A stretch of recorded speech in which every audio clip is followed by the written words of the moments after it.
تو یوں ہم دیکھتے ہیں کہ یہ پینٹنگ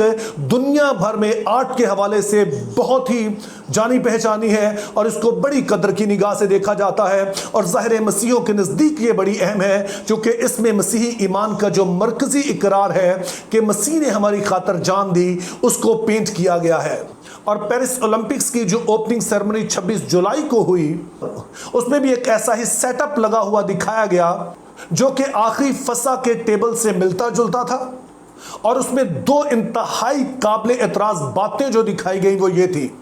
اس میں پہلی چیز جو دکھائی گئی وہ یہ تھی کہ جو اس ٹیبل پر بیٹھے ہوئے لوگ ہیں وہ LGBT کمیونٹی کے ہیں، یعنی کہ جن کو ہم ہومو سیکسولز کہتے ہیں، ہم جنس پرست کہا جاتا ہے۔ اور اس میں ڈریگ کوئنز کو بیٹھا دکھایا گیا۔ ڈریگ کوئنز سے مراد ہوتا ہے کہ ایسا مرد جو خاص طور پر ہم جنس پرست ہوتا ہے، لیکن وہ خواتین کے کپڑے پہن کر وہ لوگوں کو انٹرٹین کرتا ہے، تو ایسے سارے لوگوں کو اس ٹیبل پر بیٹھا دکھایا گیا۔ اور دوسری اس میں پھر قابل اعتراض چیز جو دکھائی گئی کہ اس میں پھر ایک برہنہ شخص آتا ہے جس نے اپنے جسم پر نیلے رنگ کا پینٹ کیا گیا ہے، اور بعد میں ہمیں پتا چلا کہ یہ دراصل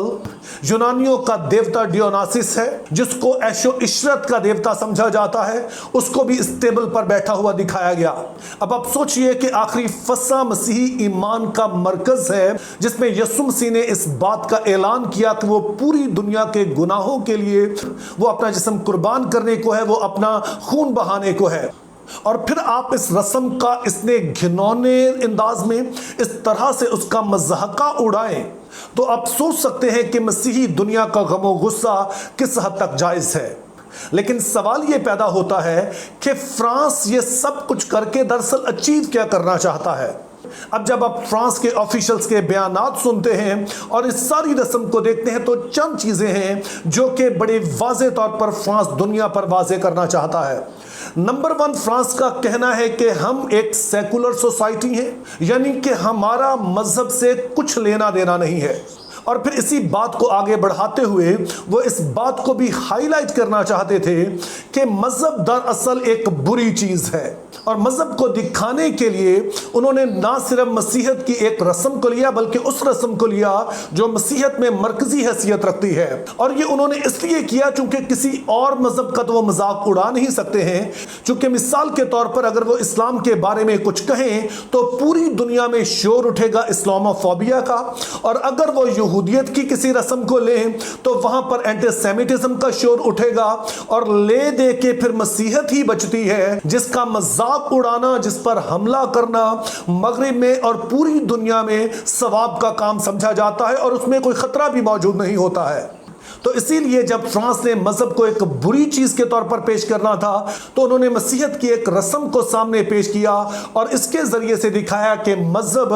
ایسے لوگوں کو جو کہ ہم جنس پرست ہیں ان کو قبول نہیں کرتا ہے، لیکن فرانس کا کلچر ان سبھی کو نہ صرف قبول کرتا ہے بلکہ ان سبھی کو پروموٹ کرنے کے لیے وہ کسی بھی حد تک جانے کے لیے تیار ہے۔ اور جب یہ سب کچھ ہو چکا تو وہ شخص جس نے یہ سب کچھ آرگنائز کیا تھا، جس کا یہ آئیڈیا تھا، اس کا کہنا تھا کہ اس کے ذریعے سے ہم دکھانا چاہتے ہیں کہ فرانس میں لوگ جس سے چاہیں محبت کر سکتے ہیں اور جس طرح سے چاہیں محبت کر سکتے ہیں۔ تو اس بھائی صاحب کی نظر میں محبت سے مراد جنسی بے راہ روی ہے، یعنی کہ آپ کی بے لگام جنسی خواہش ہے جس کو آپ جس طرح سے مرضی پورا کر سکتے ہیں، اور ظاہر ہے بائبل مقدس اس کو محبت نہیں کہتی ہے۔ تو یوں ہم نے دیکھا کہ دو باتیں ابھی تک جو فرانس نے کی ہیں وہ تو انٹینشنل تھیں، لیکن ایک بات جو کہ ان کی انٹینشن نہیں تھی لیکن وہ واضح طور پر انہوں نے ثابت کیا کہ فرانس دراصل ایک مخالف مسیح ملک ہے۔ اور یہاں پر میں اس بات پر بھی زور دینا چاہتا ہوں کہ مکاشفہ کی کتاب میں مخالف مسیح صرف ایک شخص کا نام نہیں ہے، بلکہ یہ شخص جسے مخالف مسیح کہا گیا یہ ایک مخالف مسیح نظام کا نمائندہ ہے، یعنی کہ کوئی بھی ایسا نظام جو کہ مسیحی ایمان کی مخالفت کرے، جو کہ مسیحی اقدار کی مخالفت کرے اور جو مسیحیوں کو ستائے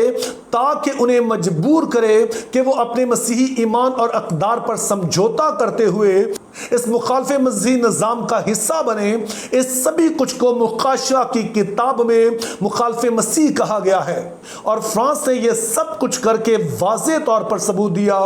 کہ اگرچہ وہاں پر بہت سارے مسیحی بستے ہیں لیکن اپنے نظام میں وہ مخالف مسیح نظام ہے۔ اب اس ویڈیو کا اختتام جو ہے وہ میں ایک پازیٹیو چیز سے کرنا چاہتا ہوں، اور وہ پازیٹیو چیز یہ ہے کہ میں نے پہلی دفعہ دیکھا ہے کہ مغربی مسیحوں نے اس پیمانے پر اور اتنے زور سے کسی مسیحی مخالف قدم کے خلاف آواز اٹھائی ہے۔ میں یہ نہیں کہہ رہا کہ مغربی مسیحی آواز نہیں اٹھاتے ہیں، لیکن اتنے بڑے پیمانے پر اور اتنے زور آور انداز میں میں نے پہلی دفعہ دیکھا کہ آواز اٹھائی، اور اس کے نتیجہ یہ ہوا کہ پھر اولمپکس والوں نے اس اوپننگ سیرمونی کو یوٹیوب سے اور باقی سوشل میڈیا کے جتنے بھی ان کے آفیشل ہینڈلز ہیں وہاں سے ریموو کر دیا، اور اس کے بعد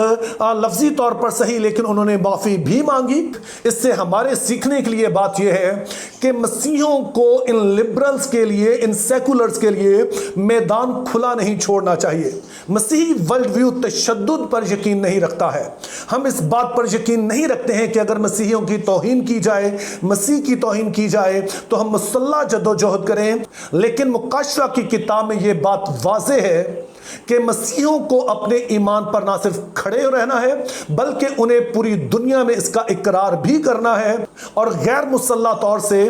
اس بات کی گواہی دینی ہے کہ وہ اپنے ایمان کو ہلکا نہیں لیتے ہیں، وہ اپنے ایمان کو ہلکا نہیں لیں گے، اور وہ اس کا دفاع کریں گے، اور جو بھی قانونی طریقے ہیں اور غیر مسلح انداز میں دلائل کے ذریعے سے وہ اس جدوجہد میں شامل ہوں گے۔